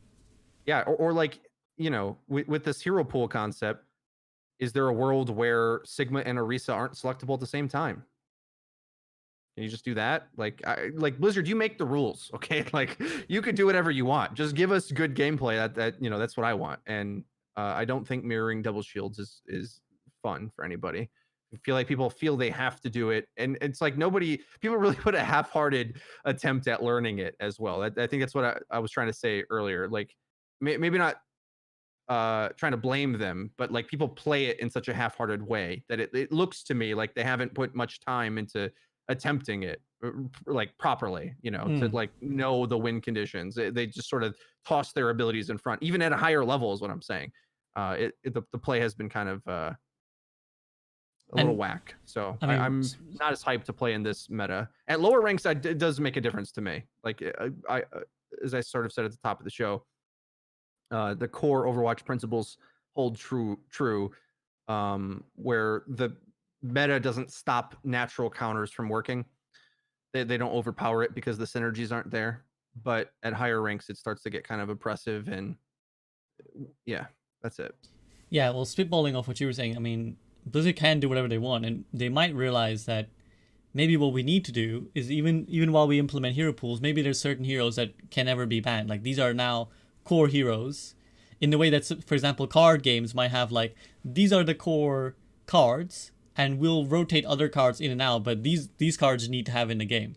So maybe, I mean, and of course they'll be collecting all this data behind the scenes. So maybe they'll realize that, hey, you know what? When we ban Reinhardt, when we ban Lucio, when we ban whoever it is, game, like people complain about the game being more less fun, and maybe even there's a sharp downturn in the number of people playing the game. I reckon that'll happen if and when they ban Mercy. I reckon that will 100% happen if and when It they may have ban happened Mercy. this week. It might have happened. I mean, I didn't play rank this week. Not necessarily as a direct correlation, but certainly disincentivized me from playing.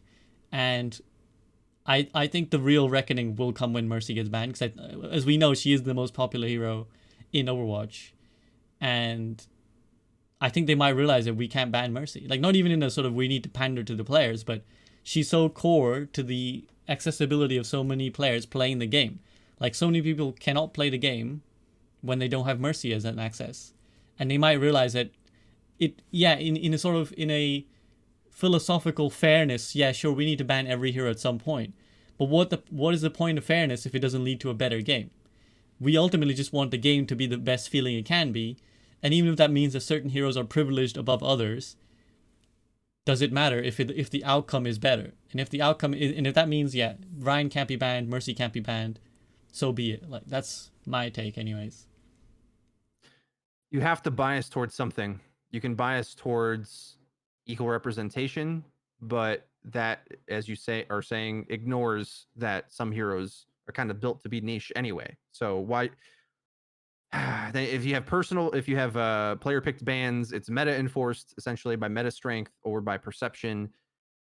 I as soon as you said the predetermined pool, I was thinking of Hearthstone, because they do that, where they have a core set of cards that sometimes they take some out, but generally they're like they're always there, ever present, and that might be a way to do it as well, where like they also could change balancing as well, but that's like a higher tier thing that I don't think they're. Every time we have these discussions, it's like, well, if only they added this level of complexity that would you know what I mean? Like if there was a core set of Overwatch heroes, and then there was the like expansion class that rotated in and out to sort of accent the game. like that would definitely work to the functions that we're saying. It would alienate the players that want to specialize in those heroes and only play them. But again, like hard decisions have to be made to achieve the gameplay we want.